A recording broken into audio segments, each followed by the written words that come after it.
Cosmo view நேயர்கள் அனைவருக்கும் வணக்கம். இன்னைக்கு நம்ம கூட ஆஸ்ட்ராலஜர் ஞானகுரு சிவா அவர்கள் இருக்காரு. இன்னைக்கு நிகழ்ச்சியில பௌர்ணமி மகாலட்சுமி வழிபாட்டினுடைய சிறப்புகள் என்னெல்லாம் இருக்கு அப்படின்றத பத்தி தொடர்ந்து அவர்கிட்ட கேட்டு தெரிஞ்சுக்கலாம். வணக்கம் சார். வணக்கம்மா. இன்னைக்கு நிகழ்ச்சியில பௌர்ணமி வழிபாடு பத்தி எங்களுக்காக நிறைய விஷயங்கள் ஷேர் பண்ணிக்கோங்க. முதல்ல இந்த பௌர்ணமியினுடைய சிறப்புகள் அப்படின்னா என்னெல்லாம் இருக்கு? நம்ம ஆக்சுவலாக இந்த அமாவாசை பௌர்ணமி நாட்களில் இந்துக்களாக இருக்கட்டும் இல்லை வேறு எந்த மதத்தினராக இருக்கட்டும் எல்லாருமே இறை வழிபாடு எல்லாரும் செய்கிறாங்க. காரணம் என்னன்னு சொல்லிட்டு பார்த்தோம் அப்படின்னா, இந்த அமாவாசை பௌர்ணமி நாட்களில் இறையாற்றல் நம்ம கூடவே இருக்கிறதா ஐதீகமாக எல்லோரும் சொல்கிறாங்க. அப்போது நம்ம பௌர்ணமி திதியில் நம்ம என்ன பண்ணணும் அப்படின்னா, மகாலட்சுமி வழிபாடு செய்கிறது ரொம்ப சிறந்ததாக இருக்கும். எல்லாரும் என்ன பண்ணுறோன்னா, பௌர்ணமியில் நம்ம என்னென்னவோ வழிபாடு முறைகள்லாம் நம்ம எல்லாருமே செய்கிறோம்.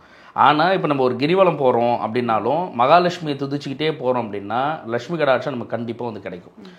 என்ன ஏன் சொல்கிறோம் அப்படின்னா, அன்றைக்கி ஒரு பரிபூரண ஆற்றல் லட்சுமியானது நமக்கு கிடைக்கும். நம்ம வேறு எந்த பிறதெய்வ வழிபாடுகள் நம்ம எது செஞ்சாலும் அதெல்லாம் பலன் கொடுக்கறத விட லட்சுமி வழிபாடு அவ்வளவு பலன் கொடுக்கும். ஏன்னா தேவர்களும் ரிஷிகளும் சித்தர்களும் பௌர்ணமியில் லட்சுமி வழிபாடு செய்கிறாங்க. இப்போ உபாசனை தெய்வங்கள் காளியோ தாராவோ பைரவியோ தூமாவதியோ சின்னமஸ்தாவோ நம்ம தசமகாவில் எந்த உபாசனை தெய்வங்கள் சித்தர்கள் செஞ்சிருந்தாலும் பௌர்ணமி திதி குருவுக்கும் லட்சுமி பர்டிகுலராக பூசா விதிகள் நிறைய கொடுத்துருக்காங்க.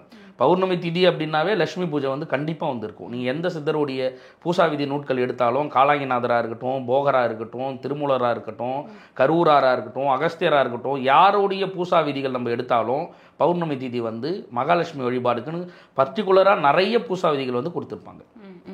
இப்போ இதை மகாலட்சுமிக்கான பூஜை முறை அப்படின்னா இந்த பௌர்ணமி நாட்களில் நம்ம எப்படி வழிபடணும்? மகாலட்சுமி உங்களாண்ட சிலையாக இருக்கிறாங்க அப்படின்னா நீங்கள் அபிஷேகம் பஞ்சாபிஷேகமோ இல்லைனா அஷ்டாபிஷேகமோ இல்லைனா தசாபிஷேகம் 10 அபிஷேகம் பண்ணுறதோ இல்லைனா 8 வகையான திரவியங்கள் வச்சு அபிஷேகம் பண்ணுறதோ இல்லைனா 5 வகையான திரவியங்கள் வச்சு அபிஷேகம் பண்ணுறதோ இல்லை எனக்கு எதுவுமே இல்லை வெறும் சந்தனம் மட்டும் வச்சு அபிஷேகம் பண்ணுறதோ இந்த மாதிரி அபிஷேகம் பண்ணிவிட்டு சாதாரணமாக நம்ம வீட்டிலேயே பண்ணக்கூடிய பூசா விதி மாதிரி நம்ம செய்யலாம். ஒரு அபிஷேகம் பண்ணுறோம் கூட நம்ம வெறும் பொங்கல் நல்ல சக்கரை போட்டு நல்ல தழுவ பொங்கல் மாதிரி நல்ல பொங்கல் வச்சுட்டு அவங்களுடைய மந்திர முறைகள் நிறைய மந்திர முறைகள் கொடுத்துருக்காங்க. நம்மளே திருமூலருடைய மந்திரம் கொடுத்துருக்கோம். அந்த திருமூலருடைய மந்திரத்தை நம்ம சும்மா ஒரு 108 முறை அன்றைக்கி ஒரு நாள் மட்டும் உட்காந்து நம்ம சொன்னாவே போதும், வேறு எதுவுமே தேவையில்ல. இல்லை நான் ஸ்பெஷலாக நான் லட்சுமிக்கு பூஜை செய்யணும், சித்தர்கள் எப்படி சொல்லியிருக்காங்கன்னா நான் அந்த மாதிரி செய்யணும் அப்படின்னு சொல்லி நினைக்கிறோம் அப்படின்னா 2 இளநீ இருக்கணும். ஒரே காம்பில் இருந்து 2 இளநியாக இருக்கணும். ஒரே காம்பில் இருக்கக்கூடிய 2 இளநீ. அந்த 2 இளநியும் கண் திறந்துட்டு அவங்களுக்கு அபிஷேகம் பண்ணிவிட்டு படையல் நம்மளால் முடிஞ்ச ஏதோ ஒரு படையல் பொறி அவள் கடலையோ இல்லைனா பொங்கலோ நம்ம வச்சுட்டு அந்த 2 இளநியும் நம்ம நெய்வேத்தியமாக அவங்களுக்கு வைக்கணும். அந்த 2 இளநிக்கு மேலே வெத்தலை மூடிடணும்.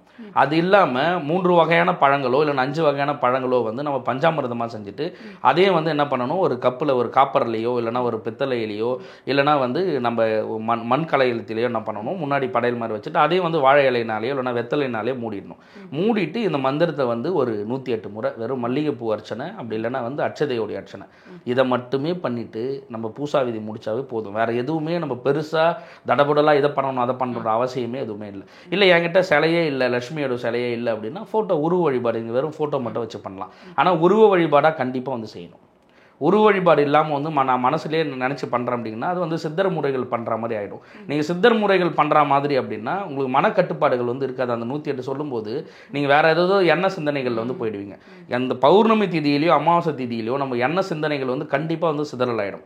நம்ம நினைப்போம் நம்ம இந்த கோவிலுக்கு போனால் இன்றைக்கி நல்லா இருக்கும்னு நினைப்போம். ஆனால் அன்றைக்கி தான் நமக்கு எதாவது வேலை வரும். பௌர்ணமி அன்றைக்கி தான் இல்லை அமாவாசை அன்றைக்கி தான் அந்த மாதிரி வேலை வரும். நம்ம இன்றைக்கி இந்த பூஜை பண்ணியே ஆகணும்னு சொல்லிட்டு நம்ம நினைப்போம். ஆனால் அது நடக்கவே நடக்காது. அதுக்கெல்லாம் காரணம் அன்னைக்கு நமக்கு மாயை அதிகமான அளவு செயல்படும். அதனால் நம்ம ஃபிக்ஸ் பண்ணிடணும். பௌர்ணமின்னா இந்த டைம் காலையில் பிரம்ம முகூர்த்தமோ இல்லை மதியம் உச்சி காலத்திலேயோ இல்லை இரவு நேரத்திலேயோ இவர் இந்த பூஜை தான் செய்வார் அப்படின்னு சொல்லிட்டு ஃபிக்ஸ் பண்ணிவிட்டு மாதம் நம்ம செய்ய ஆரம்பித்தா பெரிய அளவில் மாற்றம் இருக்கும். கொஞ்சமான அளவு சொல்லலை, பெரிய அளவில் மாற்றம் இருக்கும். ஓகே, இந்த பூசா விதிகள் எல்லாம் எவ்வளோ முறை நம்ம செய்யணும், எவ்வளோ நாட்கள் இதை செய்யும் போது அதுக்கான பலன் கிடைக்கும்? இப்போது கணபதி பண்ணுறோம் அப்படின்னா வச்சுங்களேன், அது அவர் ஏகாட்சார பூஜைன்னு சொல்லுவாங்க. ஒரு பிள்ளையாருக்கு நம்ம உரு போடுறோம் அப்படின்னா 1 லட்சம் முறை உருஜபிக்கணும். அப்போ 1 லட்சம் முறை உருஜபிச்சாதான் அவர் சித்தியாகிறார் ஃபுல்லாக. அடுத்தது நீங்கள் அப்படியே எடுத்துக்கிறீங்க அப்படின்னா பாலா, கணபதி பாலா அவங்க 2 பேரும் மூலாதாரத்துக்கான தெய்வமாக வந்திருக்காங்க. பாலா நம்ம எடுத்துக்கணும் அப்படின்னா 4 லட்சம் உரு போடணும். அப்போ கணபதி வந்து 1 லட்சம் உருவில் சித்தி ஆயிடுறாரு. ஆனால் நமக்கு வந்து அவர் நம்ம பிற வேலைகளுக்கு நம்ம ஏவல் மாதிரி பூஜைகள் நம்ம செய்கிறோம் அப்படின்னா, ஏவல்னா பிறருக்காக நம்ம செய்யக்கூடிய பூஜை, அதுதான் ஏவல்னு சொல்லுவோம். இப்போ நான் பிறருக்காக நான் ஏதோ ஒரு பூஜை செய்ய போகிறேன் அப்படின்னா 4 லட்சம் உருக்கு மேலே நம்ம போட்டுருந்தா மட்டும்தான் நம்ம வந்து செய்யணும். ஆனால் நம்ம என்ன பண்ணுறோம் அப்படின்னா, நான் வந்து பிள்ளையாருக்கு நான் பூஜை பண்ணினே இருக்கிறேன், ஆனால் எனக்கு எதுவும் நடக்கலை. ஆனால் நம்ம என்ன போட்டிருப்போம், சும்மா ஒரு கணபதியோடைய காயத்ரி மந்திரமோ இல்லை நமக்கு தெரிஞ்ச கணபதியோடைய ஏதோ ஒரு மந்திரமோ சங்கடகர கணபதியோடைய மந்திரமோ நம்ம அதை மட்டும் என்ன பண்ணுறோம், சும்மா டெய்லி ஒரு முறையோ 5 முறையோ 10 முறையோ சொல்லிட்டு எனக்கு நடக்கலைன்னு சொல்கிறோம். ஆனால் கணபதிக்கு வந்து 1 லட்சம் உரு ஜபிச்சாதான் அதுக்கப்புறம் தான் ஒரு பலனே கொடுப்பாரு. அதுவே இப்போ நீங்கள் வந்து தசமகா எடுத்துக்கிறீங்க அப்படின்னா, காளின்னா 10 லட்சம் உரு போடணும். எல்லாரும் காளி வந்து உபாசனை வாங்கிக்குவாங்க, நான் காளி பூஜை பண்ணுறேன்னு சொல்லுவாங்க. ஆனால் 10 லட்சம் முறை உரு ஜபிக்கணும். காளி, தாரா, பைரவி, தூமாவதி, சின்னமஸ்தா, திரிபுர சுந்தரி, புவனேஸ்வரி, பகலா, மாதங்கி, கமலதாரணி, இந்த 10 பேருக்கும் 10 லட்சம் உரு ஜபிக்கணும். தனித்தனி முறையில் 10 லட்சம் உரு ஜபிக்கணும். காளின்னா 10 லட்சம் முறை ஜபிக்கணும். நம்ம வந்து உங்களுக்கு 1 லட்சம் உரு ஜபிச்ச உடனே உங்களுக்கு பலன் நடக்க ஆரம்பிச்சிடும். நம்ம நினைக்கிறதுலாம் நடக்கும், நம்ம யாருக்காவது ஏதாவது செய்யறதுலாம் நடக்கும், ஒரு திருநீர் வச்சா அவங்களுக்கு பிரச்சனை சரியாகும், இவங்க ஏதாவது கொடுத்தா அது வந்து நடக்கும். அப்போ என்ன பண்ணுவாங்கன்னா, எனக்கு நடக்குது அப்படின்னு சொல்லிட்டு உரு போடுறதை குறைச்சிக்குவாங்க. சரி, இந்த உரு போடுறதுன்னா மந்திரங்கள், உரு போடுறதுன்னா மந்திரங்கள் ஜபிக்கிறது. நம்ம எவ்வளோ முறை ஜபிக்கிறோமோ அவ்வளோ நமக்கு வந்து பலன். உருனாவே ஜபிக்கிறது தான், ஜபிச்சுக்கிட்டே இருக்கணும். அவன் எண்ணத்தினால மனசுனால உரு போட்டுகிட்டே இருக்கணும். உரு ஜபிச்சா மட்டும்தான் பலன் கிடைக்கும். அதை விட்டுட்டு இவங்க எல்லாம் என்ன பண்ணுறாங்க, கொஞ்ச நாட்கள் ஜபிச்ச உடனே அவங்களுக்கு பலன் கிடைச்ச உடனே பணத்துக்காக அவங்க வேற தேடலுக்கு போயிடுறாங்க. அதனால தான் கொஞ்ச நாள் மட்டும் நடந்துட்டு அதுக்கப்புறம் அவங்களுக்கு எதுவும் நடக்க மாட்டுது. அதே மாதிரி பௌர்ணமி பூஜையில் மகாலட்சுமிக்கு உரு போடுறோம் அப்படின்னா, அப்போ லட்சுமிக்கு நம்ம எத்தனை லட்சம் உரு போடணும்? நம்ம செல்வ செழிப்போடு வாழணும்னு சொல்லி நினைக்கிறோம்.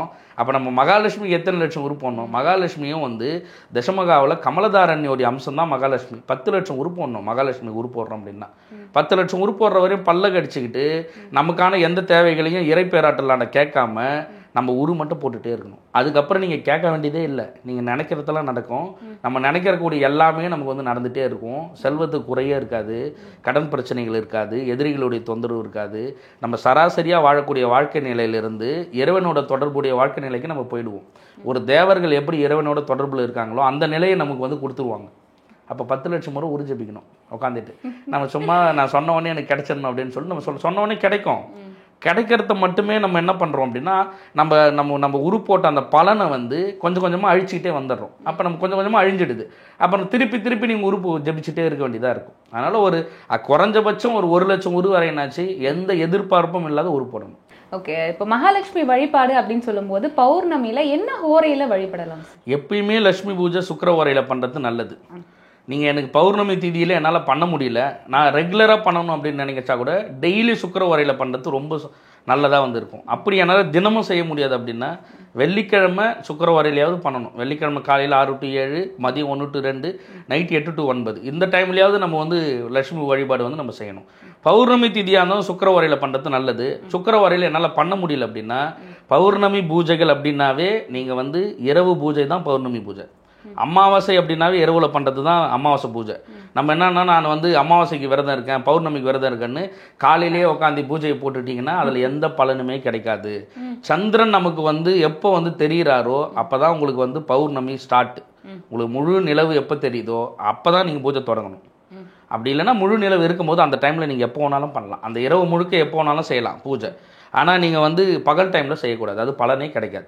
அப்படின்னா 8 மணிக்கு மேலே 6 மணிக்கு மேலேயே இப்போ சந்திரன் வந்துடுறாரு, நீங்கள் 6-7 மணிக்கு மேலே நீங்கள் தாராளமாக வந்து செய்யலாம். ஓகே, மகாலட்சுமி வழிபாடு அப்படின்னு சொன்னாலே நிறைய பேர் சொல்லி கேள்விப்பட்டிருக்கோம், மல்லிகை பூ ரொம்பவே பிடிக்கும் அப்படின்னு சொல்லுவாங்க. ஸோ இதனுடைய பூஜை முறைகள் எப்படி பண்ணலாம்? இப்போ மலர்கள் கூட என்னென்னா மருத்துவ குணமுடைய மலர்களை வந்து சித்தர்கள் வந்து பயன்படுத்தியிருப்பாங்க.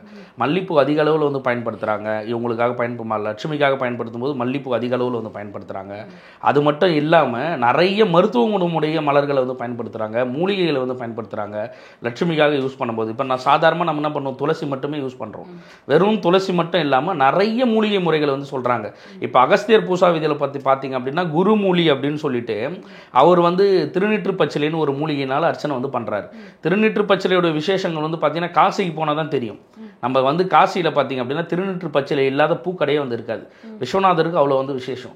இன்னொன்று எல்லாரும் வந்து நினச்சிக்குவாங்க, மகாலட்சுமி வந்து அருள் கிடைக்கணும் அப்படின்னா பெருமாள் வழிபாடு செய்கிறதுனாலையோ இல்லை லட்சுமியை டைரெக்டாக வழிபாடு பண்ணுறதுனாலே மட்டும் கிடைக்காது. நீங்கள் திருவண்ணாமலை கிரிவலம் போகும்போது மகாலட்சுமியை கும்பிட்டீங்க அப்படின்னா 100% உங்களுக்கு வந்து கிடைக்கும். ஏன்னா சிவ வழிபாடு செய்கிறவங்களுக்கு லட்சுமி கூப்பிட்டோம் அப்படின்னா உடனே வந்து அருள் வந்து கொடுப்பாங்க. நீங்கள் ஒன்றா பாருங்கள், ராஜாதி ராஜன் எல்லாருமே சிவ வழிபாடு செஞ்சாங்க, செல்வ செழிப்போடு வந்து இருந்தாங்க. ஏன்னா அவங்க சிவ வழிபாடோட லட்சுமி வழிபாடு வந்து செஞ்சாங்க.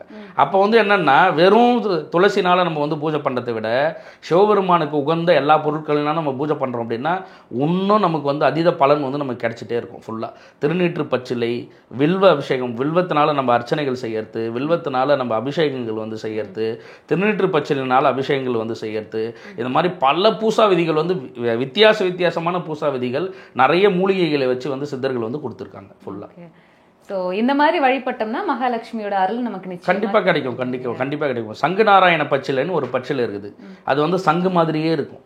அந்த சங்கு நாராயண பச்சிலையில் நமக்கு என்ன தேவையோ அதை வந்து பௌர்ணமி திதியில் சும்மா அது மேலே நம்ம வந்து எழுதிட்டு, ஒரு எழுதாத பேனாவினாலேயோ இல்லைனா ஒரு கூறாக இருக்கக்கூடிய ஏதோ ஒரு பொருள்னாலேயோ இல்லைனா ஏதோ ஒரு முள்ளுனாலேயோ நம்ம அது மேலே எழுதிட்டு அந்த சங்கு நாராயண பச்சிலை எரித்து அந்த கறியாகிட்டு அதை சும்மா நீங்கள் மைய வச்சுட்டு போனீங்க அப்படின்னாவே அவ்வளோ பலன் கிடைக்கும்.